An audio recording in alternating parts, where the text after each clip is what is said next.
Judges 8. Now the Ephraimites asked Gideon, "Why have you treated us like this? Why didn't you call us when you went to fight Midian?" And they criticized him sharply. But he answered them, "What have I accomplished compared to you? Aren't the gleanings of Ephraim's grapes better than the full grape harvest of Abiezer? God gave Oreb and Zeb, the Midian leaders, into your hands. What was I able to do compared to you?" At this, they their resentment against him subsided. Gideon and his 300 men, exhausted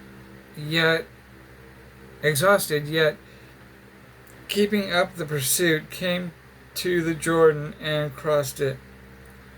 He said to the men of Succoth, give my troops some bread. They are worn out, and I am still pursuing Zebah and Zalmunna, the kings of Midian. But the officials of Succoth said, Do you already have the hands of Zebah and Zalmunna in your possession? Why should we give bread to your troops? Then Gideon replied, Just for that, when the Lord has given Zebah and Zalmunna into my hand, I will tear your flesh with desert thorns and briars. From there he went up to Peniel and made the same request of them. But they answered as the men of Succoth had. So he said to the men of Peniel, When I return in triumph, I will tear down this tower. Now Zebah and Zalmunna were in Karkor with a force of about 15,000 men.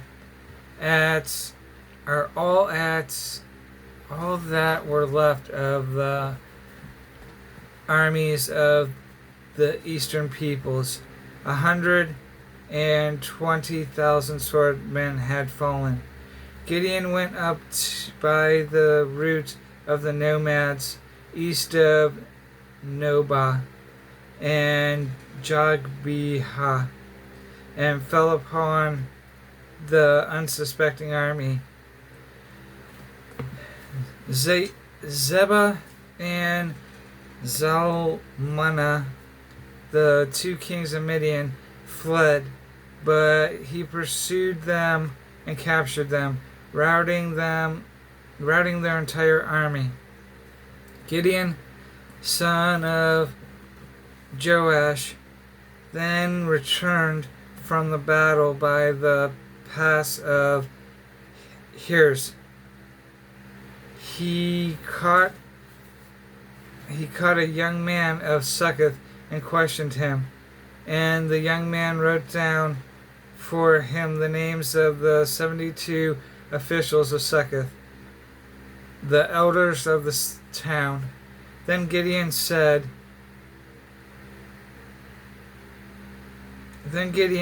came and said to the men of Succoth, Here are Zebah and Zalmunna,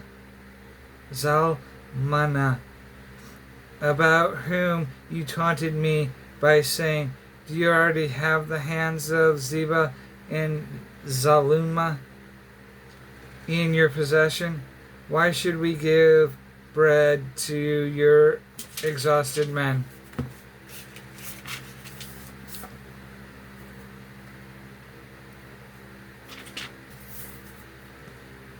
He took the elders of the town and taught the men as sucketh a lesson by punishing them with desert thorns and briars. He also pulled down the tower of Peniel and killed the men of the town. Then he asked Zebah and Zalmunna, "What kind of men did you kill at Tabor?" "Men like you," they answered, "each one with the bearing of a prince."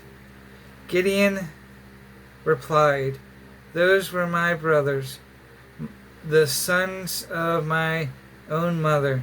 As surely as the Lord lives, if you had spared their lives, I would not kill you." Turning to Jether, his oldest son, he said, "Kill him."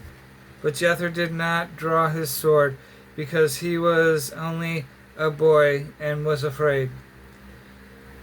Zebah and Zalmunna said, "Come, do it yourself. As is the man, so is his strength." So Gideon stepped forward and killed them, and took the ornaments off their camels' necks. The Israelites said to Gideon, "Rule over us, you, your sons, and your grandson, because you have saved us out of the hand of Midian." But Gideon told them, "I will not rule over you, nor will my son rule over you. The Lord will rule over you." And he said, "I do have one request, that each of you give me an earring from your share of the plunder." It was the custom of the Ishmaelites to wear gold earrings. They answered, "We'll be glad to give them." So they spread out a garment, and each man threw a ring from his plunder onto it. The weight of the gold rings he asked for came to 1,700 shekels, not counting the ornaments, the pendants, and the purple garments worn by the kings of Midian, or the chains that were on the camels' necks. Gideon made the gold into an ephod, which he placed in Ophrah, his town. All Israel prostituted themselves by worshipping it there, and it became a snare to Gideon and his family. Thus Midian was subdued before the Israelites, and did not rise its head again. During Gideon's lifetime, the land enjoyed peace 40 years. Jerubbaal, son of Joash, went back home to live. He had 70 sons and of his own, for he had many wives. His concubine, who lived in Shechem, also bore him a son, whom he named Abimelech. Gideon, son of Joash, died at a good old age, and was buried in the tomb of his father Joash in Ophrah of the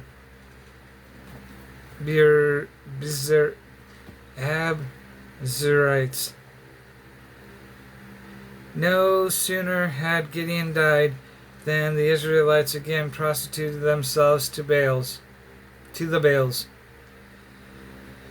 They set up Baal Ribboth as their god, and did not remember the Lord their God, who had rescued them from the hands of their enemies on every side.